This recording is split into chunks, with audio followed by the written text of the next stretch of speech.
ایمان میں ایمانی روشنی پیدا ہو جائے. جیسے کہ ابھی آپ نے سنا تھا کہ اخلاق انسان کو ولی بنا دیتا ہے.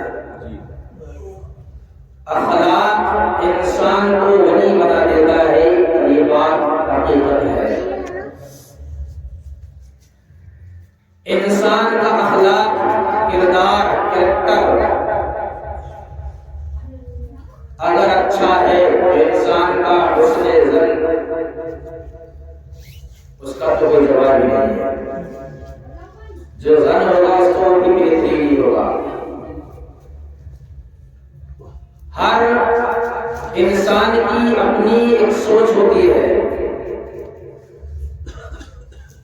انسان کی اپنی سوچ ہوتی ہے، یہ بات مسلم ہے. لیکن اگر اخلاق اور کریکٹر صحیح ہو جائے تو سوچ بھی صحیح ہو جائے گی. جیسے کہ عاشق رسول نے فرمایا کہ غیر کو اخلاق سے اپنا بنانا سیکھ لو.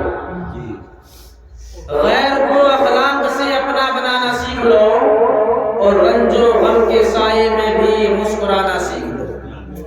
رنج و غم کے سائے میں بھی مسکرانا سیکھ لو اور دنیا جھکے گی خود تمہارے سامنے، اور دنیا خود جھکے گی تمہارے سامنے.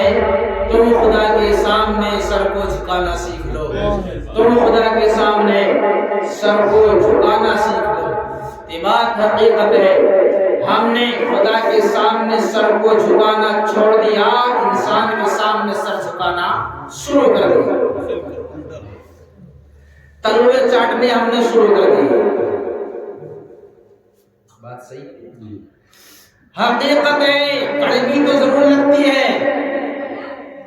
کاش جس طریقے سے ہم دوسرے یعنی جس کو اللہ نے بنایا ہے اس کو چاٹنا بند کر دیتے اور اس کو چومنا شروع کر دیتے کہ جس نے اس کو بھی بنایا، جس کو تم چاٹ رہے ہو اور چوم رہے ہو، اور اس کو بھی، اور ہم اس کے بارگاہ میں سر کو جھکا دیتے کہ جس نے تم کو بھی اس لائق بنایا ہے. لیکن ایسا نہیں ہے.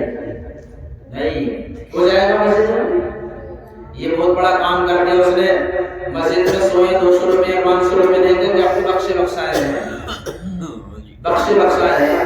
یہ تو بعد میں پتہ چلے گا کتنا بخشا ہوا. یہ شادی ہے، شادی کے گھرانے کیسے چلتے ہیں آپ نے دیکھا ہوگا. رشتے ٹوٹتے ہوئے ہے نا، پھٹ جاتی ہے. وہ سنی تھی ہے کہ مہر پھٹ جاتی ہے، گاڑی چلتی چلتی آتی ہے تو مہر پھٹ جاتی ہے. لیکن یاد رکھنا مہر ٹوٹنے کے لیے کوئی چیز ہی نہیں ہے. چاہے 1 کروڑ کے بن جائے، اگر کسی کو چھوڑنا ہے تو چھوڑے گا. لیکن یہ ڈر کی وجہ سے اتنا لمبا مہر بنواتے تاکہ مہر کو دیکھ کر کے یہ چھوڑے گا نہیں. چھوڑنے والے کے لیے مہر کی کوئی اوقات نہیں ہے، کچھ اوقات نہیں. اس میں بات آ گئی تو میں آپ کو بتا دوں ایک اللہ کی بندی بتا دوں نا، تاکہ اسلامی ہو جائے اور سمجھ بھی آ جائے کہ خواتینوں کو اپنی زندگی کیسے گزارنی چاہیے. اذان فجر ہو رہی ہے، ٹانگیں پھیلا کے سو رہی ہے، یہ بات حقیقت ہے. ادھر اذان فجر ہو رہی ہے، ادھر یہ بھی ٹانگیں پھیلائے سو رہا ہے. تو ذرا دیکھو اس کی تاریخ اٹھا کر کے دیکھو کہ ایک خاتون قرآن عظیم کی تلاوت کیا کرتی تھی، رب کی بارگاہ میں دعائیں کرا کرتی تھی. لیکن جب وہ پالی گئی اور بڑی ہو گئی، ماں اور باپ کو فکر لاحق ہو گئی کہ اپنی بیٹی کے لیے رشتہ تلاش کیا جائے. اپنی بیٹی کے لیے رشتہ تلاش کیا جائے. اور یہ فکر ہوتی بھی ہے، آج بھی سماج کے اندر یہ بات پائی جاتی ہے کہ جب گھر کے اندر بیٹی یا بیٹا جوان ہو جاتا ہے تو فکر ہونا شروع ہو جاتی ہے کہ ان کی شادی کا انتظام کیا جائے. اور ہونا بھی چاہیے کہ نبی نے فرمایا کہ نکاح کو آسان کرو، نکاح کرو. 4 چیزوں کا ذکر فرمایا. 4 چیزیں دیکھو، نکاح کرنے سے پہلے 4 چیزیں دیکھو. لیکن ہم چاروں میں سے 3 کو چھوڑ دیتے ہیں، 2 کو چھوڑ دیتے ہیں اور 2 پر عمل کرتے ہیں. چار کیا ہے؟ نبی کریم صلی اللہ علیہ وسلم ارشاد فرماتے ہیں پہلے دیکھو کہ نسب کیا ہے. پہلی بات ہے نسب. نسب اچھا ہوگا، نسل اچھی ہوگی تو سارے کام اچھے.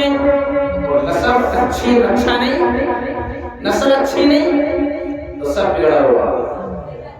آگے جا کر کے پڑھو کہ دیکھو کہ وہ دینی ہے یا نہیں.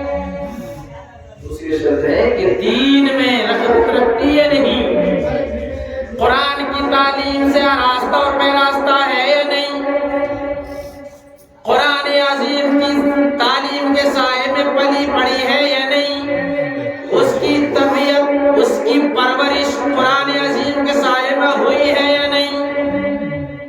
تیسری بات یہ دیکھو کہ وہ حسن و جمال میں کیسی ہے. اور چوتھی بات یہ ہے کہ دیکھو مال و زر کتنا ہے. مال کی بات بعد میں، سب سے بعد میں. اگر تمہیں مال ہی کی ضرورت ہے تو اس سے پہلے 3 روپیہ دیکھ لو. لیکن یہ نہیں دیکھے گا کہ قرآن عظیم کے سائے میں پلی ہے یا نہیں پلی ہے، قرآن عظیم کی تعلیم سے روشناس ہے یا نہیں، تربیت یافتہ وہ خاتون ہے یا نہیں. حسب و نسب کو نہیں دیکھے گا، اخلاق و کردار کو نہیں دیکھے گا، کریکٹر کو نہیں دیکھے گا، اور بعد میں آ کر کے روئے گا کہ بڑی بیکار آئی ہے. جب تو لائی بیکار تو آگی بیکار. ارے جب تو لایا ہی بیکار ہے تو بیکار تو اپنے آپ ہی آئی. یہاں پڑے تھے بال بڑی اچھی لگ رہی تھی، یہاں کٹے ہوئے پڑے تھے چھجا نکل رہا تھا، فیشن چلا تھا نا ایک بار. تو یہاں پڑے تھے کٹے ہوئے، اب گئے دیکھنے کے لیے تو یار بڑی اچھی ہے تو بڑی ہیرو لگ رہی ہے. دیکھ کے محلے میں چرچا کے پورے گاؤں میں چرچا ہو جائے گا کہ فلانے کی بیوی آئی ہے، بال پیشانی پہ پڑے. جب پتہ لگا نا کہ اسے ہیرو نے کیا کام کرا، لاٹھی ماری اور 2 لاکھ اور ہمارے سسر جی کے لیے لا دیکھ کے ہیرو آئے سے جماعت نہیں.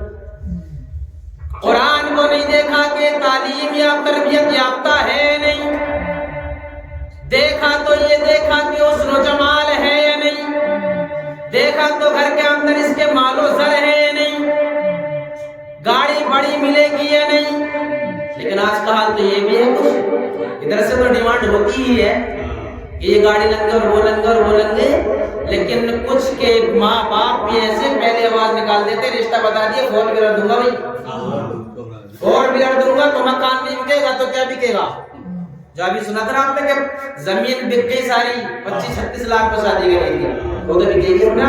جب پہلے اعلان کر دیا کہ یار اچھا ہونا چاہیے بھائی، ابے غریب کے گھر میں بھی دے دے، اس کے گھر میں بھی تو راحت اور آرام کی سکون کی سانس لے لے گی. کہ امیر کے گھر میں جا کے مرغ مسلم کھا کر کے سانس اسائے گی، چٹنی کھا کر کے بھی زندگی گزار سکتی ہے. یہ کیا کر دیا ہے. اب ذرا دیکھو بات ادھر پہنچی. نبی کریم نے ارشاد فرمایا کہ 4 چیزیں دیکھو، 4 چیزیں پائی جائیں تو نکاح کر لو. 4 میں سے اگر آخری والی نہ پائی جائے تب بھی نکاح کر لو. یعنی مال و دولت نہ پایا جائے تب بھی نکاح کر لو، حسن و جمال نہ پایا جائے تب بھی نکاح کر لو. اگر قرآن کی تعلیم سے روشناس نہیں ہے تو چھیدے ہو جاؤ. اب لوگ کہیں تو بھی نکاح کیسے ہوں گے؟ نبی کا فرمان ہے کہ ہر مسلمان مرد و عورت پر دینی تعلیم فرض ہے. ارے بند کر دو اب. مرد و عورت پر، جب یہ جاؤ مرد اور عورت صاحب ایمان مسلمان پر علم دین حاصل کرنا یہ فرض. سب سے پہلی بات یہ کہ تم نے اتنا بڑا گناہ کرا کیوں؟ پھر کہہ رہے ہو کہ شادی کیسے ہوگی جو پڑھی لکھی نہیں ہے؟ جب شروع سے گناہ کر رہے ہو تو تمہارا حال ہوگا کیا؟ تو برا حال ہو نہیں ہے. اب ذرا دیکھو حسب و نسب دیکھو کہ اچھا ہے تو شادی کر لو. لیکن کبھی کبھی ایسا ہوتا جب مال کا انبار سامنے آتا نا، جب گڈیاں آتی ہیں تو حسن و جمال پہ بھی پردہ ڈال دیتی ہیں. جب گڈیاں گھر کے اندر آتی ہیں تو حسن و جمال پہ پردہ ڈال دیتی ہیں. پھر نہیں کہتے کہ یہ کالی ہے یا گوری ہے، پھر تو گڈیاں آتی ہے جب کے اندر، اور گڈی نہیں آتی ہے نا تو حسن و جمال میں بھی عیب نکالنے شروع کر دیتے ہیں. کیوں؟ اس لیے گڈی جیب میں نہیں آئی، اس لیے اس کے اندر عیب ہے. یہ جو دولت ہے نا اتنی ایسی انسانوں نے اپنے لیے بلا بنا لی. اگر انسان اس دولت کی قدر کرے تو یہ دولت خود اس انسان کی قدر کرے گی. لیکن ذرا دیکھو وہ خاتون جوان ہو گئی، گھر والوں نے قرآن پڑھایا سکھایا، نمازیں پڑھانا سکھائی، تو اب اس کے دماغ کے اندر کیا بات آئی بتاتا ہوں. لیکن ذرا بھی جوان ہو گئی تو ماں باپ کو فکر ہو گئی کہ اس کا رشتہ کیا جائے. اب رشتہ کر لیا گیا، تلاش کیا گیا، رشتہ کر دیا گیا. اب رشتہ ہوا تو لڑکا تو اڑا کھا لی. سمجھ رہے ہیں؟ اڑا کھا لی. پڑھتے نہیں وہ بچے جا کر کے یعنی انگوٹھا چھاپ تھا. لڑکی تھی پڑھی لکھی، اور آج کا عالم ہوتا تو لڑکی کہتے ہوں ظاہر سے بھی کروں گی پڑھی لکھی ہوں. جب ماں باپ نے رشتہ طے کر دیا تو ماں باپ نے بیٹی سے اگر کہا کہ بیٹی فلاں جگہ فلانے کے لڑکے سے فلاں کے ساتھ میں ہم نے تمہارا رشتہ طے کر دیا، تمہیں منظور ہے؟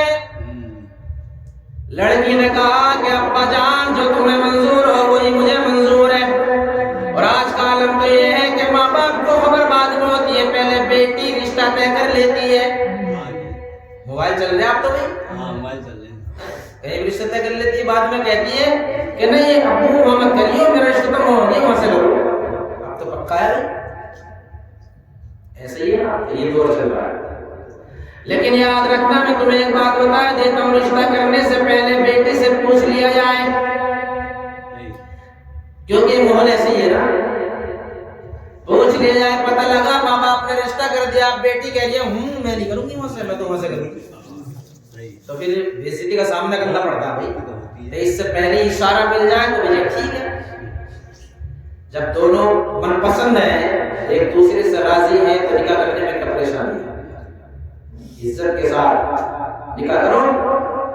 لیکن یاد رکھو وہ لڑکی نے کہا کہ ابا جان جیسے آپ راضی ویسے ہی میں راضی، تمہیں پسند ہے تو مجھے بھی پسند. اب ذرا دیکھو رسم و رواج کے مطابق شادی ہو گئی، نکاح ہو گیا. اب لڑکا دلہن کو لے کر کے اپنے گھر آ گیا، اور جب گھر آ گیا منہ دیکھنا شروع ہو گیا، عورتیں گھروں کے اندر آنا شروع ہو گئی. چہرہ دیکھا گیا، اچھی جو ہے بہت بڑھیا لڑکی ہے. کچھ نے تعریفیں کی تو کسی نے برائی کری، کسی نے کچھ کرا، کسی نے کچھ کرا، اپنی سوچ کے مطابق سب کام کر دیے. اب اس کے بعد میں لڑکے کو بھیج دیا کہ جاؤ. اب بات چیت ہوئی دونوں کے درمیان. جب بات ہوتی رہی تو لڑکی نے کہا کہ میں تمہارے نکاح میں آ گئی، پورا میرا سر سے پیر تک کا ایک ایک حصہ تمہارے نام ہے. کاٹو پھاڑو چیرو ادھیڑو مجھے مارو کچھ بھی کرو، پورا میرا جسم تمہارے حوالے. کھلاؤ پلاؤ یا بھوکا رکھو، تڑپاؤ، پیاس، کچھ بھی کرو. شوہر نے کہا کہ ایسی بات کیوں کرتی ہو میری شریک حیات؟ کہ نہیں میں نے سنا تھا کہ جب نکاح ہو جاتا ہے تو وہ اسی کی ہو جاتی ہے، اس لیے میں تمہاری ہو گئی. لیکن میں نے ایک دعا کی تھی، لیکن وہ دعا میری قبول نہیں ہوئی. لیکن دعا کیا کی تھی؟ میں نے تقریر میں یہ سنا تھا کہ جو خاتون سورہ واقعہ پڑھ پڑھ کے رب کی بارگاہ میں دعا کرتی ہے، اللہ اس کی دعا کو قبول فرما لیتا ہے. اور میں نے سورہ واقعہ پڑھ پڑھ کر کے رب کی بارگاہ میں دعا کی تھی کہ میرے مولا، اے میرے پالنہارے، اے میرے پروردگار عالم، میرا نکاح کرنا، میرا نکاح ہو میں تو ایسے سے ہو کہ جس کے سینے میں قرآن پاک موجود ہو. سبحان اللہ، قرآن پاک موجود ہو. یہ دعا کی تھی. لیکن اللہ اسی میں راضی ہے تو میں بھی اسی میں راضی ہوں. اللہ اس میں